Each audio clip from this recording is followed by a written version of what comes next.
up, guys? Welcome back to the farm. As always, thanks for joining us. We are getting quite spoiled here in, we're gonna call it late October now, October the 20th. It is a beautiful Sunday afternoon, talking about 70 plus degrees again. Actually gonna hit 80 degrees this week, so we can't complain. You know, the longer we can push winter off, the better off. Well, I should say the happier we'll be. I don't know if we'll necessarily be better off. It is quite dry, as you can probably see here behind me. We are pretty brown. Now, some of that is with just, you know, the part of the year. We're gonna dry up, we're gonna start dropping leaves here, but a lot of our grasses have turned to brown as I kind of spin around here, and we're gonna show you that today. But what I'm doing right now, we just fed the pigs. We are over here above the 3 rams, our ram pen right now. I'm gonna let these guys out because there is not much left in here. I mean, they're still grazing away, but you kind of wonder how much nutrition is actually gonna be there for them. So a little earlier than what I would like, but we are gonna get them out onto the winter pasture here behind me. These are Christmas trees, so they're not gonna be eating them, but we'll get them over here on the far side and kind of let them go wherever they want. But there's at least some green grass up here a little bit, so that'll be the plan. Let's open her up and get these guys out of here.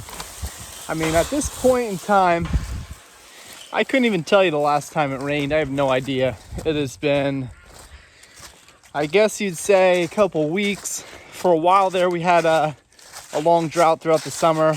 Then we had about a week and a half straight of rain, and right back to dry it went. So that only really, I'm falling around here, that only really will last you so long. You'd rather it actually just be kind of spread out a little bit than one constant rain. But here we are. These guys seem to hang out more so in the open. I did come back and mow this now, geez, it's well over a month ago. Really haven't gotten any regrowth in here either.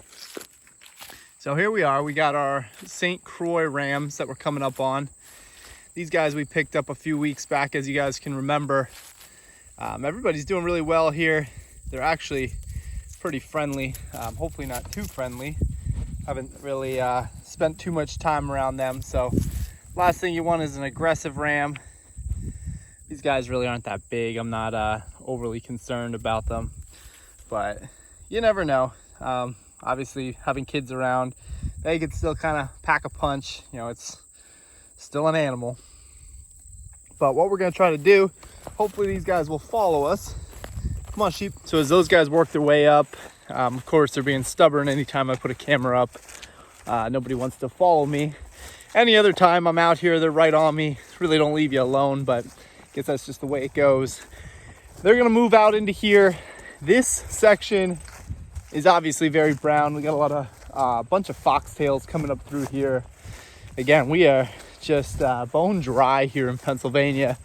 Our end paddock here has a little bit of growth in it, not much. Again, still pretty brown, so they'll get out here. At least there's a ton of space.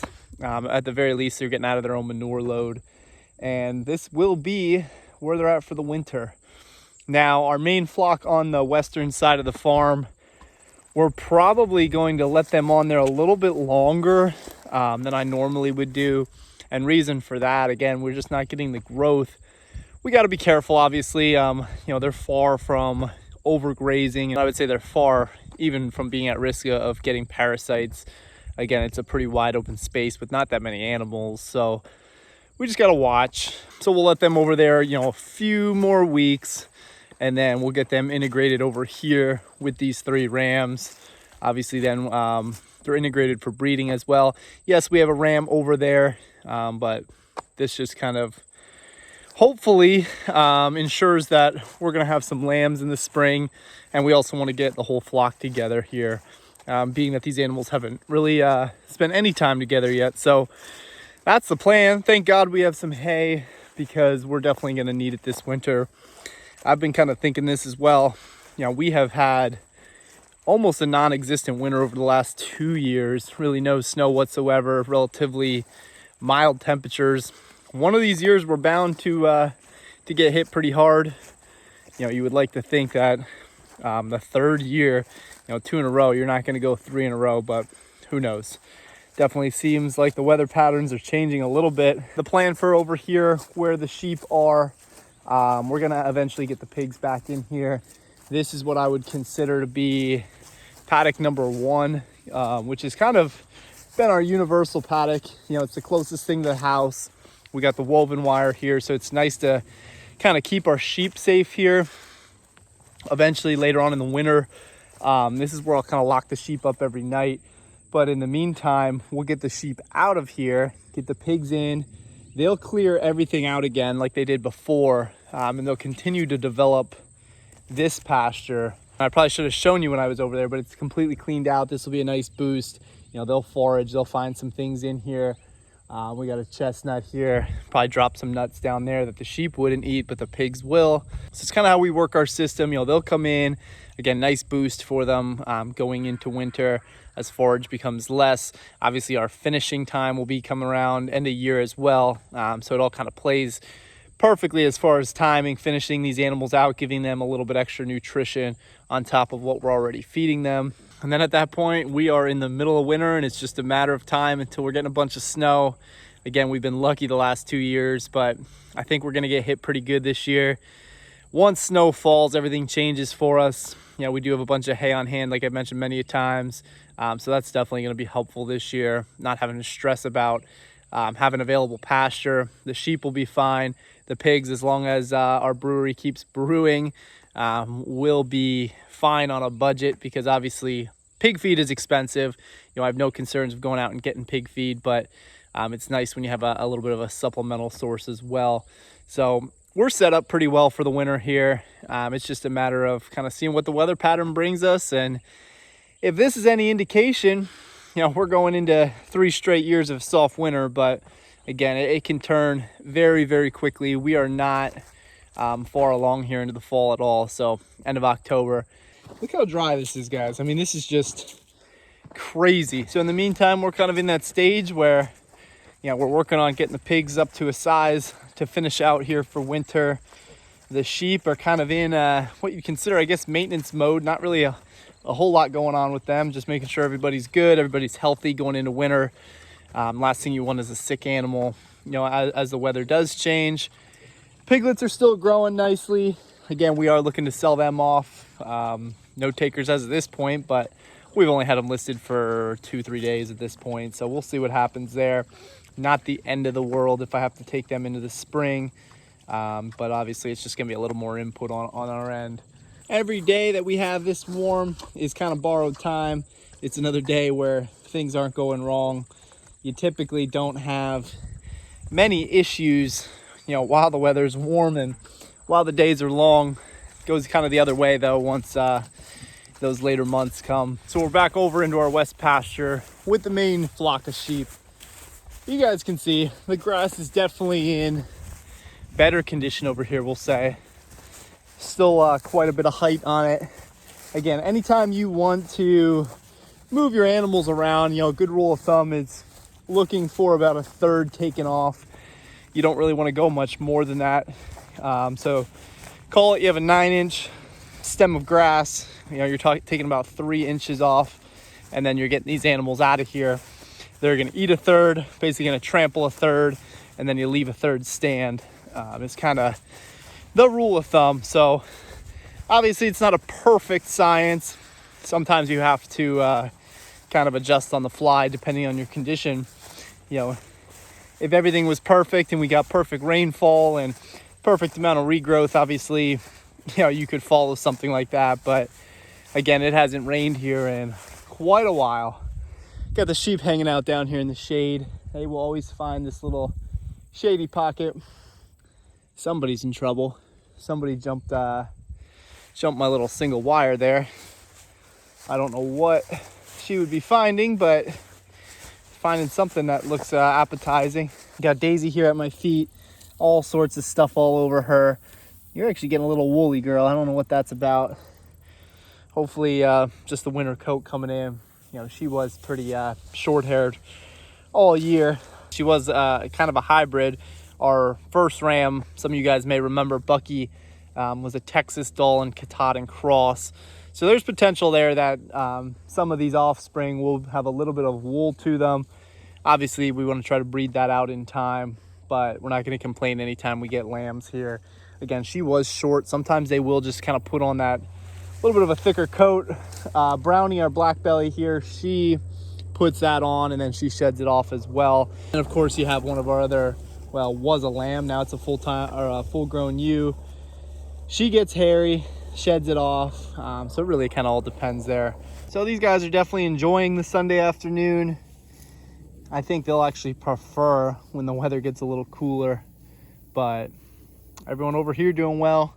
Pasture is still greener than most, I'll say, for how everything's going right now. Again, you guys can see there's quite a bit of space for them to roam here. Quite a bit of good grass as we get a little closer and check it out. So a couple weeks to go on here. Then we'll go across the road, meet up with the rams like I talked about. And hopefully we get ourselves some lambs come spring. So if everything, and I say if, everything works out perfectly here, there is potential to have somewhere, I'd say around 10 lambs or so. That would be quite the twinning rate. So I don't want to count the lambs before they're born. You know, obviously we want to wait and see. Most importantly is that we have a healthy lambing season. We don't have any more issues. Due to the, I guess, degrading nutrition, you'd say, like I've been talking about here, we probably will get them on minerals sometime soon, but expecting to have a handful of lambs come spring. That's really the goal for us right now. We're still in expansion mode as far as our flock. We want to get to a point where we have enough animals for ourselves for the year to continuously breed year over year. And if we sell a couple too, you know, that would always be good as well. So not looking to go crazy. You're not looking to have, you know, 50, 60 sheep here. But ultimately, if we had about, we'll say 20 or so, we will be in a good spot for years to come, and looking forward into the future. So that's where we're at. We'll see. We got the St. Croix genetic on the other side, so looking to integrate that in again, trying to breed out some of this woolliness in some of these. Obviously, first time you get sheep, you're not always sure what some of these guys are going to be. So as we've kind of progressed here over the last year, we've had sheep now. This is our third year, which is crazy to think about. But as we kind of progressed here, you know, we're now at the point where we can hopefully be a little more selective. And, you know, unfortunately, Daisy, who is very small, she was born to a small ewe as well. And those are the kind of genes that you eventually just kind of breed out as you become large enough and you have enough animals to support yourself. So that is where we stand as of today, October 20th, 2024. I say that because, you know, it's sometimes good to just get out here, at least for me, just kind of think out loud. Talking into a screen and putting it on the internet seems to help me get my thoughts together. I don't know. The plans change all the time. My thoughts are constantly evolving here as I kind of think about what we want to do here on our farm. The ultimate goal is just to continue to grow, continue to be able to provide high quality meat. I know I say that a lot, but that's really where we're at. Really, I want to get this to a point where pretty much every bit of meat is coming from our farm.